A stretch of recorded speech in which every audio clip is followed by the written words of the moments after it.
Welcome to First Builders, the podcast for those who shape companies from the ground up. I'm Amber Illig, founder and general partner at the Council Capital, where we invest in early teams solving critical problems in essential industries. And I'm Rachel Tsui, partner at the Council. Today's guest has been building systems and developer platforms that help essential industries scale from the inside out. We're joined today by Charles Julius, co-founder and CEO of Loamy, and a product leader who's built developer ecosystems and marketplaces across construction, logistics, and agriculture. I'm super excited to have him here because he's actually a Council Fund portfolio founder. Before founding Loamy, Charles spent nearly 6 years at Motive, which was formerly known as KeepTruckin, where he led 5 product orgs and helped grow enterprise ARR from a small fraction of the business to more than half of the total revenue. And before that, he also spent 4 years in product and growth at a construction tech giant, Procore, which later went public for $8.3 billion. And now at Loamy, he's channeling that experience into building and scaling an operating system for the food supply chain. Charles, welcome to First Builders. Thank you so much for having me. I'm really looking forward to chatting. Absolutely. And of course, this one's a really special chat too, because Loamy is one of our portfolio companies. So let's jump right in. You've worked across construction, logistics, and software. What's sort of the thread that has connected all of those experiences for you? Yeah. I say one of the biggest things that I've learned is you focus on the customer and whatever the space is, even if they are adopting technology for the first time, if they are people who are reacting to some sort of new regulatory change, just really focusing on them, their challenges, thinking about value, and really presenting yourself as not just an advocate, but a partner has been the one thing that I've seen the most successful leaders at the companies I've worked at really influence on the team.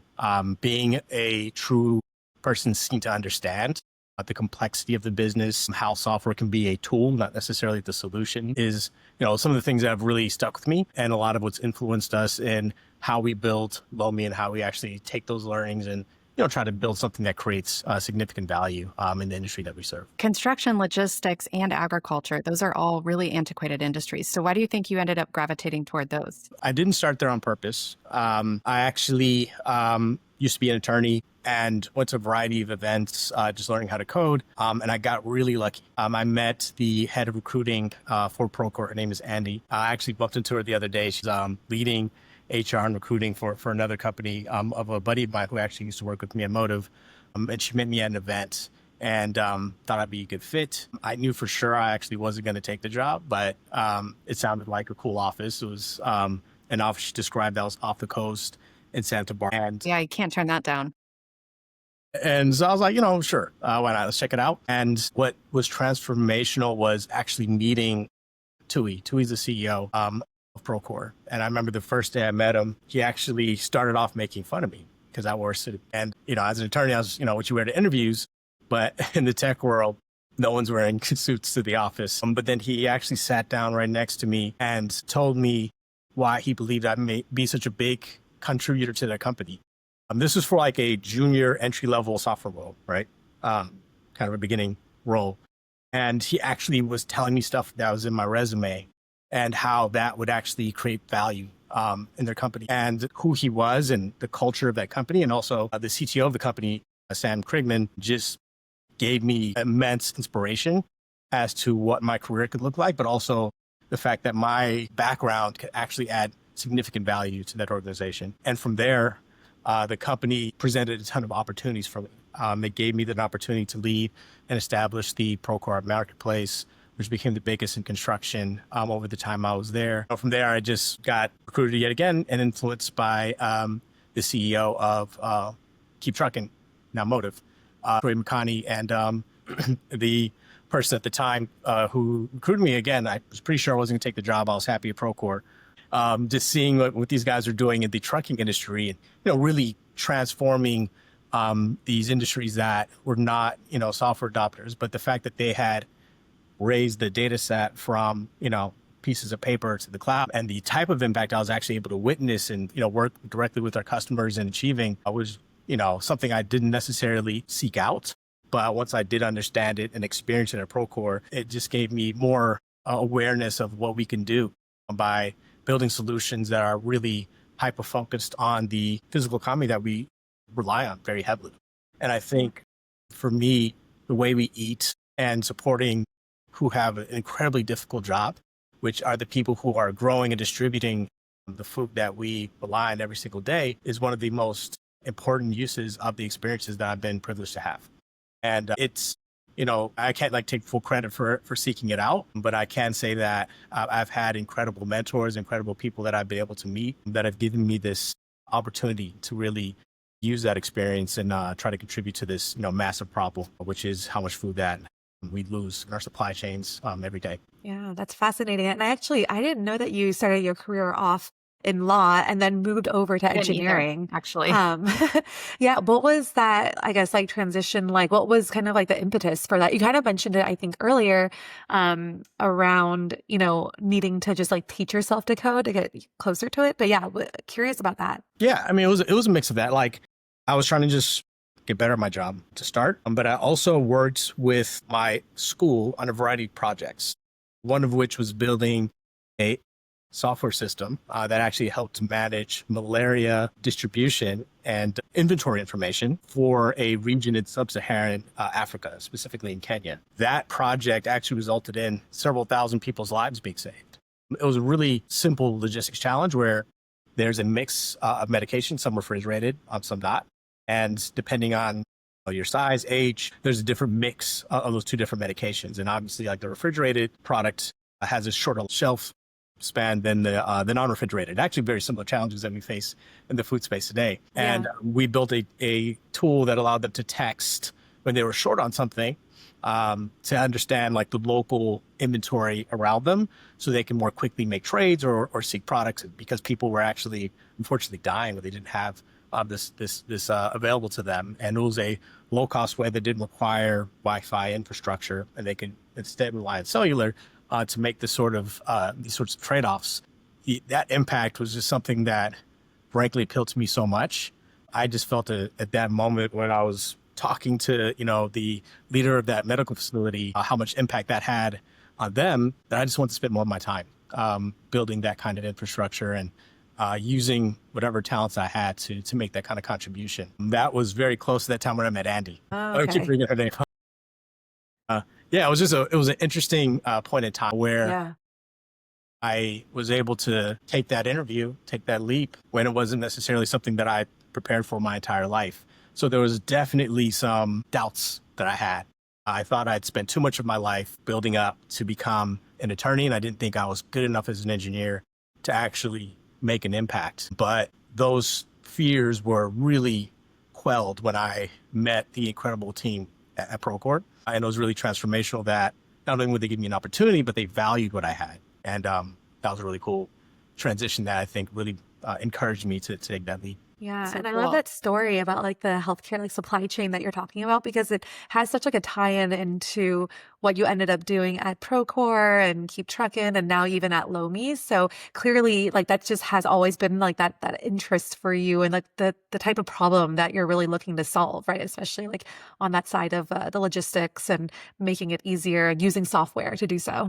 Absolutely. Yeah. That was the biggest thing is as someone who basically had a non-technical background and exposure, I didn't fully have my head wrapped around obviously how to, code and, leverage technology to make things more accessible. But as tablets and the use of cellular data in the field to understand challenges and, very expensive issues that continue to show up in the construction industry, and Procore really changed that. There's a similar type of transition today where AI and just having the ability to structure unstructured data and giving immense like computation ability to people who have mission critical jobs and have a lot of decisions they have to make, an advantage or just some ability to like do their job better has been incredibly rewarding. The first time I went to a food distributors job site, I thought I was getting there early because I got there at 6 a.m., but many of them had been there since 12.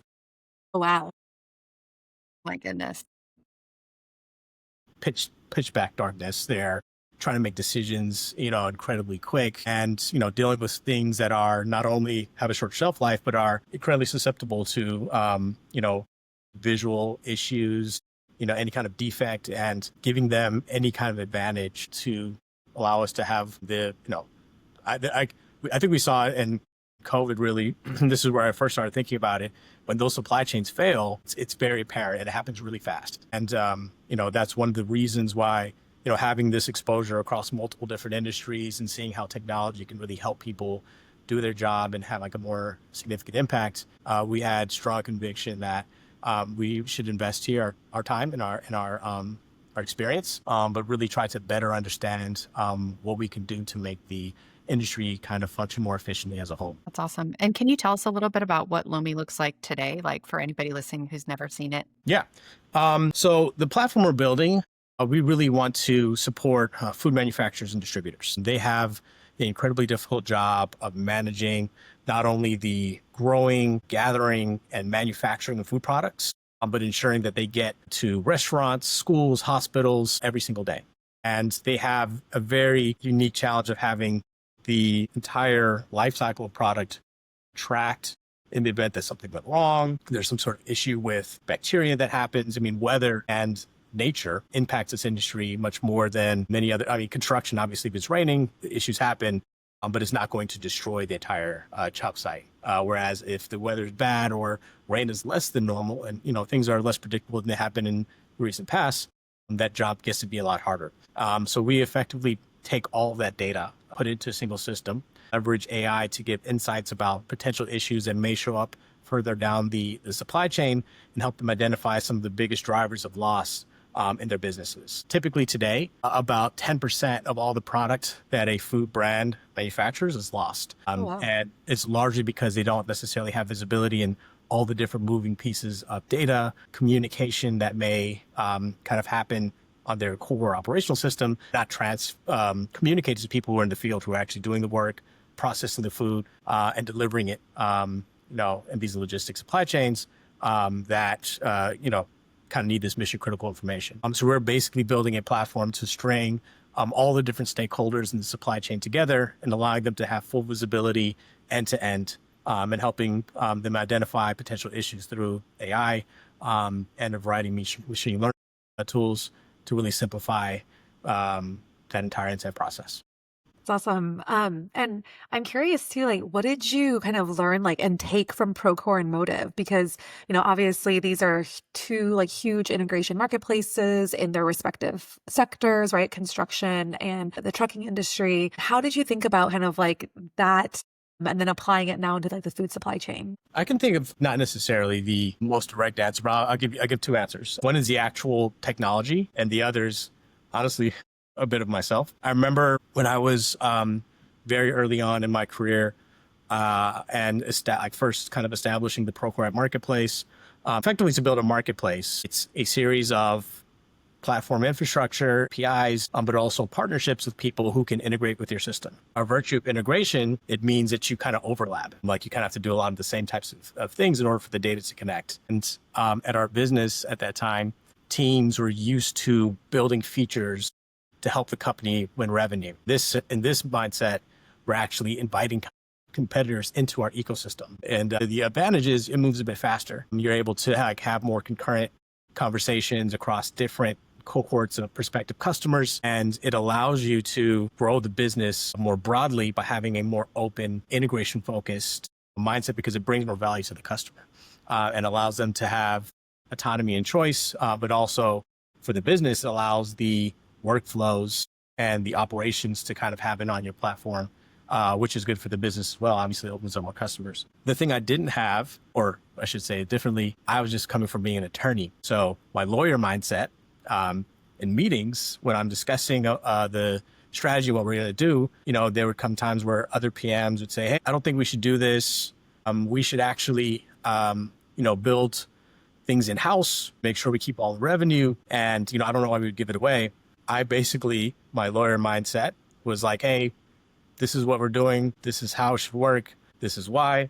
Maybe not said that gently. And I remember in the meeting, the PM slammed his hands on the desk, got super mad. And I was like, it is what it is. And that's, that was okay because I was correct. And I knew that the executives would back me up in the company. And I remember I had a mentor, Paul Anders, he's the CFO Procore that took them public, pulled me aside. And he told me that basically the ideas I have and the way I approach the thing wasn't wrong. But as someone who's becoming a leader in the company, I shouldn't necessarily lead by only being right and wrong and winning in conference rooms, but it should be much more of how do you help people understand your perspective, bring them along with you, because you're going to need their partnership in the future. And becoming more of a leader versus an effective attorney will serve you if you actually work on those skills and become better at thinking of why this matters to the business, why people should be excited about it, and how as a organization, we should think of the industry and how we can create the most value for it. And he gave me a couple books, Crucial Conversations, Power Negotiating. And that actually was one of the main things that adjusted my mindset, which is one, obviously everything should be driven by understanding what customers need and how you can create value for them, and bringing everyone along in the company along with you, because you can move a lot faster if everyone kind of has a shared vision and may have different perspectives, but kind of aligning on the best ideas to move forward and building software to accomplish those goals. So personally, how I think about that philosophy now in Motive and thinking about the things that made Procore successful and Motive quite successful is they took data that was distributed across multiple different types of stakeholders in the organizations that they functioned in. They created visibility across those different organizations on a single platform and just allowed everyone to be aware of issues, communicate and be on the same page of everything, and also creating more of a structured way of thinking about what we need to do, what's a problem that's we need to deal with today, and what's stuff we can worry about tomorrow. And solving those simple problems, and then having that structured data set, having a platform that you can then start doing automations, taking a lot of those repetitive tasks that are more mistake driven, and helping people not just understand what's going on, but giving them visibility into the things that actually matters the most was kind of common across both of those two different organizations. And really over-investing into customer success and how you support those customers, and having an amazing culture in that type of organization can be a massive advantage. One of the things that I stood up at Motive that is largely influenced by how I approach building and working with our customers today is the simple fact that the older technology in those spaces didn't really allow for you to do things like trials. Like people could never try before they buy. They had to just buy and just make that decision. Wow. Yeah. That's a big, that's a big order. I feel like, yeah, I mean, so many, especially in the tech world, like it's pilots everywhere. Yeah. Now it's like a thing that you can do. And what it also gives you an opportunity to do is show how you are actually a partner to those customers, that you're actually going to want to understand their problems and actually show them during the trial that you can solve them. And then giving them an idea of what it's going to be like and a reason to move towards, what you're doing in your organization. And this was something that we invested into pretty heavily, building out the enterprise business unit in Motive, but it was also, doing integrations and building out that app marketplace infrastructure. You had to work really closely with those customers to understand how this should work, why has it been challenging in the past, and really how you can build something different going forward. And those sorts of concepts are things that I think most businesses want, and is proving out to be the same case in this particular industry of agriculture and food. The timelines are a little different, but the principles are the same. And it's something that we want to overinvest in, is just really understanding our customers and being a good partner for them. That's awesome. And back to something you said, I love how you kind of learned about the power of influence early on in your time there, just because, like beating on the table and being like, this is the right way to do things, so just do it. Like I've definitely been that person before. And I feel like it's great that you got the feedback that like, it's not just about being right or wrong. It's about enrolling people and bringing them along with you, especially on these sort of massive cross-functional efforts. So that's great. And then what did you kind of learn like inside of these two fast-growing organizations, from Procore to Motive? I imagine that there was always a trade-off between like speed and scalability or sustainability. How did you kind of think about that as these organizations were scaling, and then how does that translate into how you're building today at Loamy? Yeah, that's it's always a hard trade-off, right? Getting things right, I've learned, is more important than being fast. But being fast really matters a lot when you are iterating based on feedback from customers, not necessarily your ideas.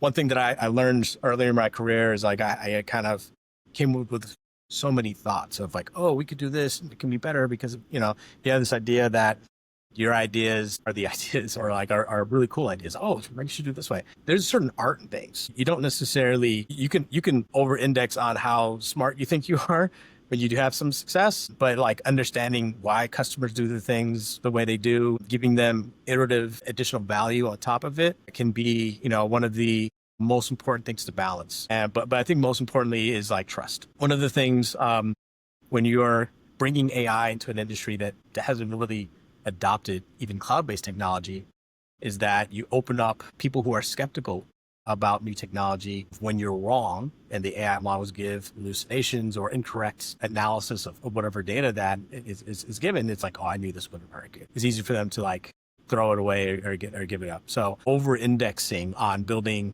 more narrow set of features that are important to the customer, that are done to the best of your ability, done correctly, and that actually give the customer confidence that once you execute well on this particular area, create enough value, they'll invest more. They'll give you more opportunities to do and build more things with them. But it really has to be based upon mutual trust and just being, if you got something wrong, just being transparent about it, not like beating around the bush or, hey, blaming it on them, and, all sorts of things that are, in our nature to do. And, you're embarrassed or things don't work out the way they should. But really just giving your best effort in understanding, being great at prioritization, delivering on the things you said you would. And again, partnership, just like really working with people and having an attitude that you're constantly learning. One of the best things about transitioning from a lawyer to an engineer is I had plenty of opportunities to feel dumb, right? It was, there were days there where I was like, man, this Constantly humbled. Yeah. this It's a is whole rough. different mindset, I'm sure. Yeah. Just like, and the day-to-day work too. It's a whole different, Absolutely. But I mean, I love what you say about those customers. It's really about like earning the right to work with them, right? Like, earning the trust, earning the right to continue that partnership kind of in the long term. So it's so critical to like deeply understand that. Absolutely. Yeah. It's just a constant right that you earn and an investment you have to make into the business. And, something you want to reinforce to the team is the quality of what we deliver, how customers use it, being correct, the fact that they're making mission critical decisions based upon your software. People can be hired and fired depending on what the software does, and business can be lost. And obviously with food, the issues, if you get things wrong, can be massive. Yeah. So, making sure that you over index on being correct, but also as a software company, you have to, move quickly, iterate, build things for that complete conviction. It's a delicate balance. But just, seeing your customers as partners, I think has been the one thing that has worked best for us. Yeah. And how do you think about distribution at Loamy? I always love to ask like founders this because especially as like Loamy is early on and, you're going out there and establishing yourself, right? Like as a company, as a brand. How do you think about that and like, attracting more and more customers? Yeah. In a couple ways. One is, and I've had the benefit of working with some of the largest enterprises in the world, and also working with, small business owners that have, 3 people running an organization. Like, when I was at Motive, KeepTruckin at the time, they had a massive SMB business. So you kind of get exposure to both sides. And one of the main things that's challenging as you scale is time to value.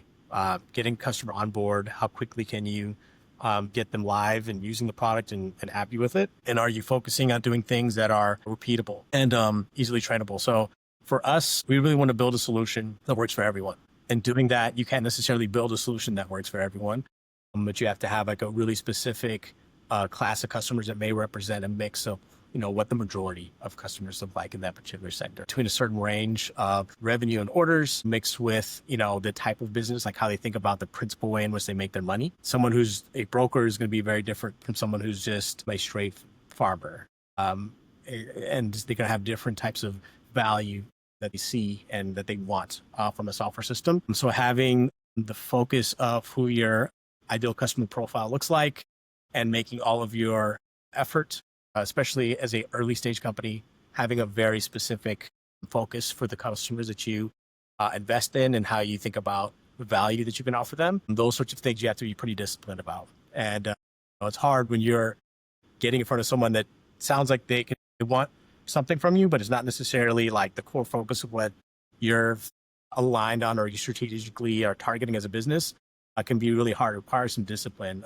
But if you stay disciplined and make your sales efforts as focused as possible, things tend to work themselves out. It's awesome. And on a personal level, what's kind of changed most about your leadership style from the early days at Procore, starting off as a software engineer and then moving through product and growth there and at Motive to today at Loamy? Like, how do you feel different as a leader from the beginning?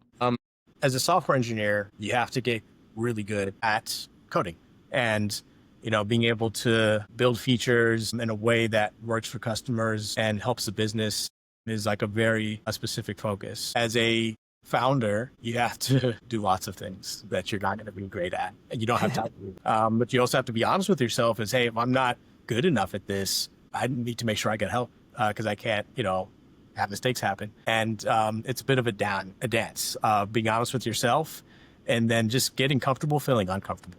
As I became an engineer and had some success, I got better, right? And, I can stay in that lane and continue to refine that craft. But as a founder, I think the most important things are the individual work that I do. I have to do it well enough for the business to move forward, but also be honest enough with myself when I need help. But continue to, I think, get better at communicating, ensuring that the team around me continues to get better themselves. And I put a lot of focus on the people in the business versus just focusing as much on myself. But I think that initial lesson that I learned from Paul about improving my communication, bringing everyone, along with me as far as like what vision that I have and why I have it, and getting everyone excited about that. I think getting better at those things definitely are a very different skill set I had to develop. And I'm working on being more concise. Didn't really have to do that as much, but I don't think I'm doing the best job in this discussion.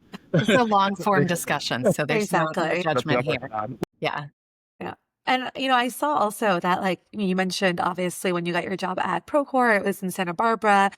You've built up here in San Francisco, where Amber and I are based. I think now you're based in LA, and you've also, you've obviously lived like all over the US. Like, how have different environments shaped the way you approach team culture and pace, if at all? Yeah. San Francisco is very different than Santa Barbara. You mean it's not a rat race in Santa Barbara? Sometimes I do feel like I'm living in a rat race, but yeah.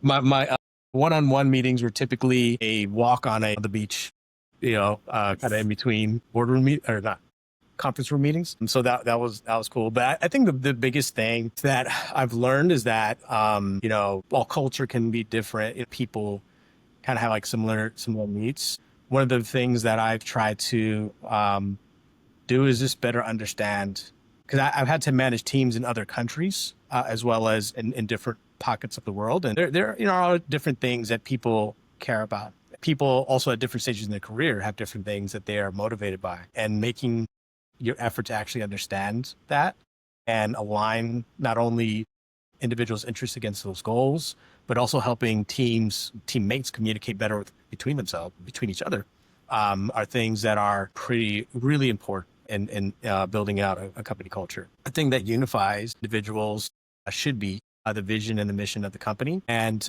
being able to help people understand that and kind of bridge that gap between any kind of like cultural or like contextual or even like expectations they have on how much I should work a day and how I should think about why I'm at a particular job and how do I fulfill the next things I want in my individual career. Those things are actually going to be very different. People have very different expectations when they live in different parts of the world. That, one of the big things I've learned to spend more time on is understanding that and helping people grow towards the goals that they care about, but aligning it with like the business needs and helping them understand how they can marry those two things out. It is a challenge though. I don't think that I've got it as right as I can, but I do think that I've had some great mentors and people that I've watched who are very good at that, and want to continue to get better at myself.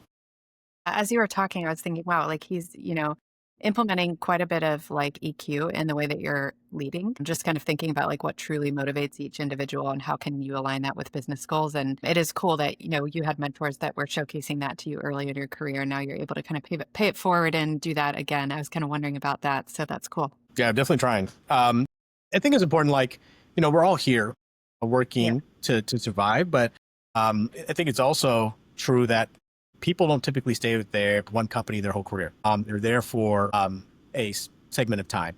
And one of my mentors actually gave me an example of stint at a company is like an at bat. And every at bat in baseball, you have 3 strikes, or you can, get a base hit, or you can hit a home run. But there's also like, balls that you can hit into the stands, and like you get a certain amount of swings. But he gave me an example of like every strike is almost like a year, and you should think of every at bat of where you entered and where you want to end up at the end of that particular at bat. And that's going to be different for every person. Someone early in their career may think they want to learn and gain skills so they can kind of get to the next phase. People at the very end of their career may really want some cash because they are thinking about retirement. So understanding that person's particular stage in life and how to invest in them so they can accomplish that particular goal typically keeps them invested into the outcomes of the business more. But you have to kind of have the effort that you invest in them to kind of get that information out. But it was kind of interesting. And like, if you also think about the length of your career, you have a certain amount of at-bats on average, a certain amount of time. And it's really interesting to think of, hey, is the company that I'm at aligned with the goals that I need to accomplish for this particular segment of my career? And just even helping the person kind of wrap their head around that. Because if you're at a very large company hoping to grow and get promoted fast, it's not going to happen the same as it being an early stage employee at a early stage company that's growing hyper fast. So, it's different things that you can that you're kind of trading off there. But being aware, trying to be honest with the people who you're working with, I think is really important. Yeah, and building on that awareness too, because again, like you said, like not everyone like takes that step back to really think about it, and aligning that can just like allow them to grow. And then for you as a founder, like ensure that like you have people who are aligned again to Loamy, right? And like how you want to grow and operate within that. So, and speaking of team, I've loved getting to know your co-founder, Jason. So I'm curious how you two met. I mean, obviously I know, but if you could share a little bit with the audience, how you guys met. And then what I don't know is how do you guys maintain a healthy relationship as co-founders too? Jason's awesome. And he was actually, I believe he actually onboarded me when I joined KeepTruckin, or Motive. And we worked in the same team for some period of time. I joined as a pretty senior level when I first joined Motive. He joined straight out of college. But when I got the opportunity to build the enterprise business segment and our new vertical strategy, we had worked together so well over the years, communicated so well, accomplished a lot of things. Just, on the projects that we did work together, I just saw him as someone who could be incredibly dynamic and, make a big impact when I was building out that enterprise business segment. So I was able, for my boss, Jay, to, bring him on my team. And we built that business unit together. I think a lot of the learnings, because, it wasn't not nearly as challenging as building a startup from the ground up. But you do get a sense of like, hey, how do you sell?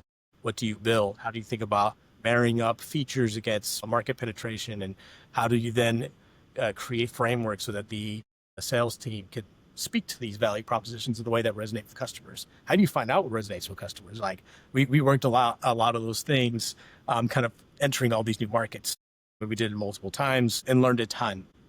He was just the first person in mind when I was thinking of starting Loamy and kind of digging into the sector as someone who I thought would just be an amazing partner and someone I thought we could have really good success with. We actually sold to a lot of the same types of customers at Motive, albeit a different division. We kind of like figured out like what type of how to build software, how to design in a way that people could actually get value from it, adopt it. So a lot of the same types of challenges, the same patterns that we saw at Procore and at Motive, we're now seeing at in the agriculture sector. Obviously very different verticals with different challenges, but a lot of the same sorts of adoption challenge issues and ways in which you think about market. So just had the fortune of working with him for 6 years. That's building awesome.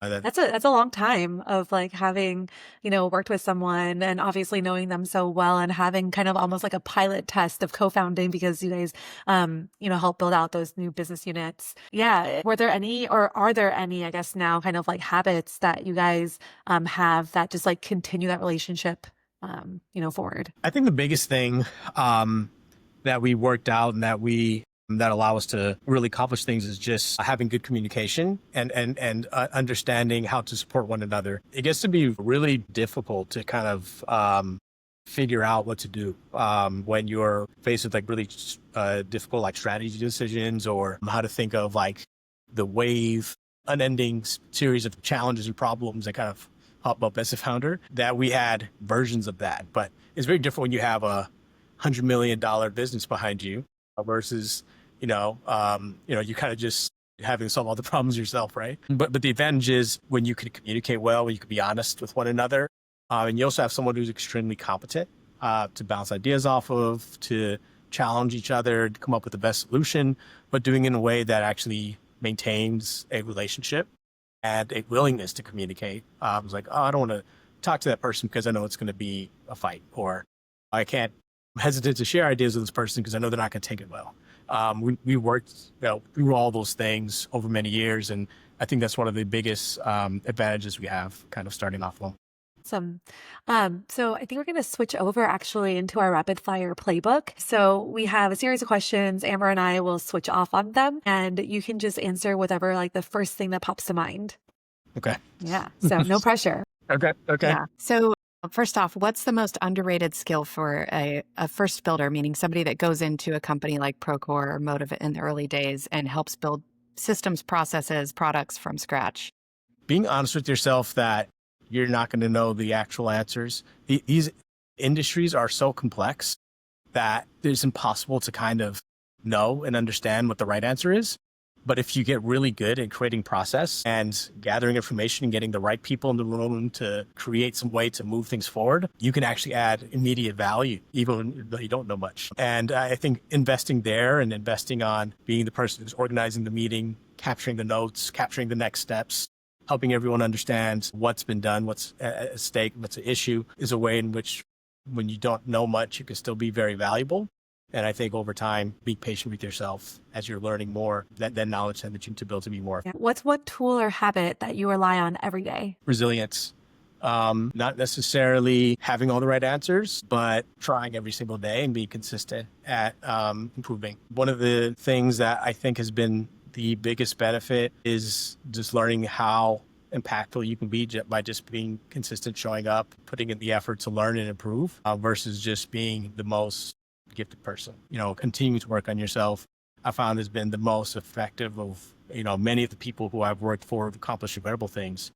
They were just incredibly resilient and consistent. Obviously they have gifts as well, but the one consistent thing is that being relentless, being persistent, and, just bringing it every day. Absolutely love that. What's a book, podcast, or mentor that shaped how you lead? Paulie Anders, the CFO at Procore. He was not only the guy who gave me my first opportunity to lead a business unit. He's someone to this day. He is a active advisor. He gives me incredible advice. And he was also one of my first investors in Loamy. So just like incredible, an amazing... Yeah. Full circle. Yeah, man. Yeah. He's a great guy. He may not like me saying that, but he's been awesome. Yeah. It's awesome. And then what's a belief that you hold strongly and potentially controversially about platform building? I don't know if it's controversial, but design really matters. Obviously, one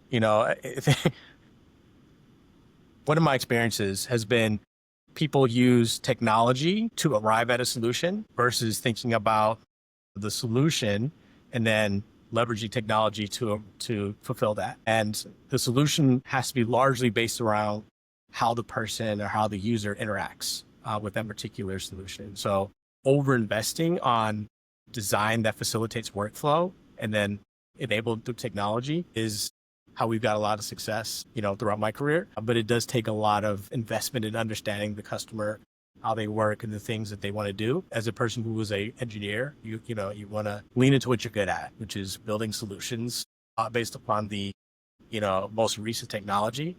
And that, obviously there's things there, like you have to understand like the types of things that technology can open up. But I think the approach and over-investing on design has been something that not everyone, at least that I've experienced, not everyone thinks is as important as what it is.